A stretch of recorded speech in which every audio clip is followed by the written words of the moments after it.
Pub, and it's Maxify back, and I am again joined by my co-host Blake for another episode of Maxify Seminar. Today we're taking a look at You Season 2. Season 2 again stars Penn Badgley as Joe, our charming yet obsessive protagonist, as this time he's moved to LA under a false identity to try to get a fresh start and change his twisted ways. This doesn't last long because the new love interest, Love, played by Victoria Pedretti, when she enters the picture, chaos begins to ensue again. So what I noticed was at first, this season feels very structurally similar to Season 1. Yeah, episodically, the events are pretty much happening in the same order, even the same episodes. But later on in the story, that in the season, 6 and up, that starts to get That definitely gets shaken up a little down. bit more as we get into the second half of the season. But really, beyond the structural similarities, the story of this season is very distinct from Season 1. A reason for that is because Joe, our main character, is trying to be a better person. He's trying to he's trying to face his demons or whatever. And that ultimately leads to less deaths overall in the season.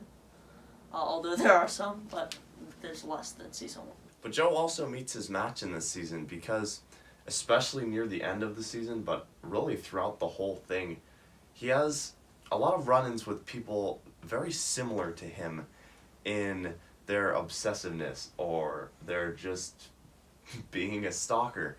And that's not something that was played around with much in Season 1, and it's given a lot more prominence here in Season 2, which I think really helps with that inner narrative of him confronting this lifestyle and questioning how he acts. And I think it's important for him to get that other perspective of being on the other side of that. But it played for some really fun narratives throughout, especially the end of this season. One piece of role reversal that is brought in this season is the use of Candice. She was in Season 1. She made her turn in Season 2. It was kind of interesting because, as I said, at first, it was pretty episodically similar to the first season. Mm-hmm. It kind of just felt like Candice was there, so it was different. I got that vibe a lot, too. In the first, 1 or 2 episodes, the idea of Candice coming into this story as kind of something just different to shake up the formula a little bit felt really on the nose. And it really just felt like something to put in there because it was so similar at first. Yes. But after it stopped being similar, Candice began to play a very big role in the whole story of the season. But I do think that this season could have stood on its own without having Candice as a support. But I think because she was set up with the ending of Season 1, there was some pressure to have her be a part of this story. But I don't think she was particularly necessary. Well, the reason they probably did that is to just keep the pressure on. It did make it a little bit more suspenseful for the first couple episodes. But, I don't know. I think they didn't have to add her into the season. So we should talk about the ending of this season, because the ending of this season I was really impressed with. I thought it was a lot better than the ending of Season 1, for sure. And, God, was the climax of this season nail-biting.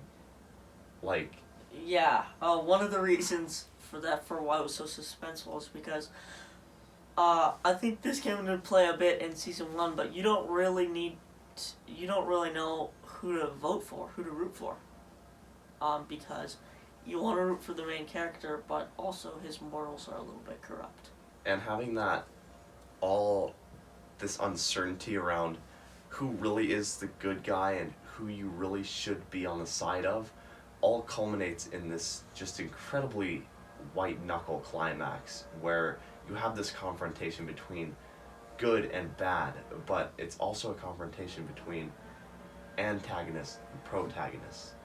So it's just it takes a lot of mental power, I think, this climax and this ending. But what did you think about the kind of setup for season 3? Season 3 setup was way more subtle in this one. It was like, pretty much, they just ended season 2 and just tacked something on at the end. Just added a little thing that could be like, And I really did appreciate that, because season 1's ending finale felt like the events of the finale all happened to allow season 2 to happen. Where in this season, you get a really organic ending, and then a little bonus on the end of, here's what might happen next season. Yeah, like it almost could end, but it could also go into another season. This ending was really satisfying. I really loved the ending to this season, and I hope they can get it right with a 3rd season and hopefully stop after that, because we were talking about this.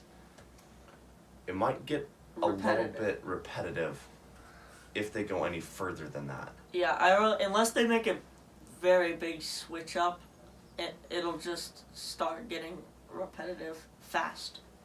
Overall, I thought that season 2 was just a lot more compelling, and just the setting was better. Los Angeles, it lends itself a lot better to a lot of wacky, crazy situations, and a lot of the people there too, which comes into play in the characters, but also the backstory segment that was definitely a major part of season 1, but also a even bigger part of season 2 of Joe's kind of background as a kid. I thought that was a lot more exciting in this season. And of course, the characters I thought were just so much more interesting this season. Yeah, so some of the main characters I noticed were James Scully and Robin Lord Taylor. They played pretty big parts in this season, and their acting helped bring the season along, and it was... I thought they were particularly good. I also liked Chris D'Elia's inclusion. A very strange casting choice to have Chris D'Elia in this kind of weird role, but it works, and I liked his inclusion, and that's a casting choice you wouldn't really think of, and it was one that worked. For season 2 of You on Netflix, I'm gonna give it a thumbs up, 2 stars. Season 2 of Netflix original series You, thumbs up, 2 stars. That comes out to a grand total of 4 out of 4 stars. I thought that season 2 of You was even better than season 1. I really enjoyed this season, and I thought it was a great continuation of the story, and this is one of my favorite Netflix original shows. Yeah, I am looking forward to season 3. It's supposed to come out Q4 of this year, and let's see what they do, because hopefully it's good, but they could totally screw it up. I know. Lots of pressure on this one, because the book, which will be the basis for season 3, came out after the release of season 1 of the show, which we're a little skeptical about the effects that might have on the story, but I don't know. We'll find out. Definitely look forward to another review on season 3 when that releases, because we'll definitely be covering it. Anyway, I've been Max. I've been Blake. This has been Maxify Seminar, and we'll see you in the next one.